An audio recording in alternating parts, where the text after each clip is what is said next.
If you're anything like me, you really enjoy a great glass of wine. But do you ever pick up one of these and wonder why exactly it is you like it?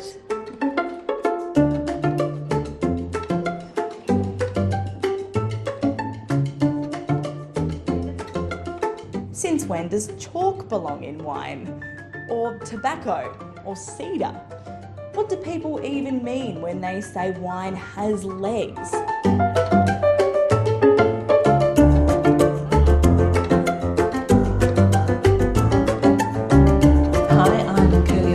From Tasmania, and I'm a wine educator and wine writer.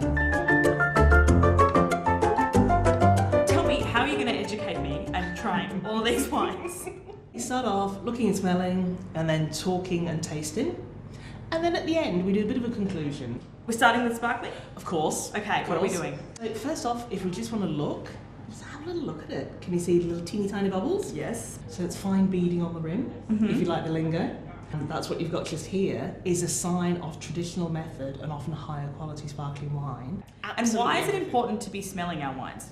Well, again, it's part of the understanding. Again, you can't jump to conclusions, but it helps you to understand what it might taste like, the things it'll match with, and what it's been made from. Should we try it? Yes, we very much should.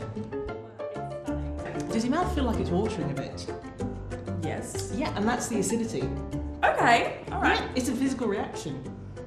And so why is that good or bad? And balance, so the freshness of it. So it helps, acidity often gives it a backbone. So like a human with a spine, it gives something for all the flavours and all the textures to wrap around. All right, so that was our sparkling. What have we got next?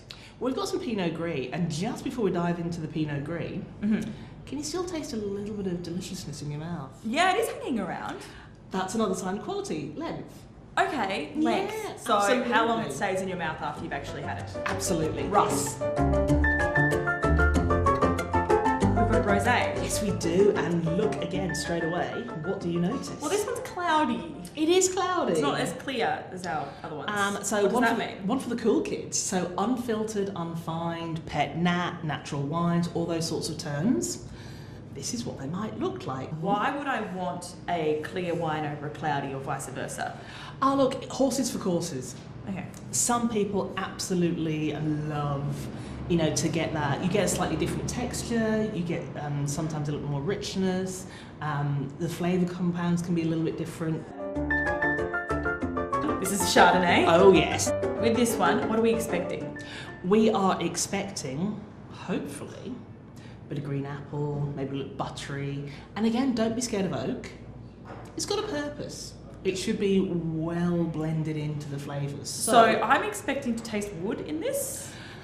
I'd say reel it in. Wood sounds quite scary. We're not at a sawmill. Well, I've always wondered that, seeing on a wine menu they say oak. Why would I be tasting even anything like oak in a wine? Well, because that's a vessel that it might, but not always, spend some time in, and it can bring some really interesting flavours. When someone says a wine has got legs, what they mean is that it's running sort of down the inside of the glass. You can see it after taking a sip. Why is that of any importance? Sometimes it can literally be your glassware.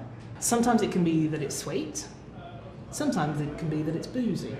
Fundamentally, it comes down to a mixture of appearance, nose, and taste, obviously. Absolutely, absolutely, and that lovely lingering length of all the flavours.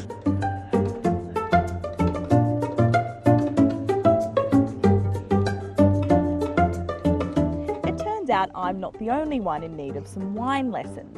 It's something that producers have been looking to help with, and this one's come up with an innovative solution. My name's Rebecca Duffy. I'm a winemaker and owner here at Home Oak Vineyards. We've been here for about 15 years now. Our wine sensory garden has been planted to represent the different grape varieties that we grow here on our vineyard. So in this garden we have lemon trees and lime trees, and we have roses planted here as well. So people can come, smell the leaves of the limes and the lemon trees, smell the roses, and sort of gain an understanding of how that then sort of translates into their wine. The garden includes everything from pepperberry to basil to help consumers identify each individual flavour or note. Strawberries are something that you smell a lot in Pinot Noir, And you can sort of smell that in the air just standing here in the strawberry patch. You can certainly smell them before you even see them. Yeah, I know, They it's a look sign of good strawberry. So try one. Yep. They may be small, but they're tasty. And so strawberries you see in rosé and in sparkling and in still Pinot as well. It's a really great opportunity for people to come and just have a look around and go, oh yeah, they're like in Pinot you see those cherry flavours and strawberry, and you can actually eat some strawberries out of the garden or some cherries off the trees. Well, there you have it. There's everything you need to know about how to taste and enjoy wine, plus some new vocabulary for your next dinner party.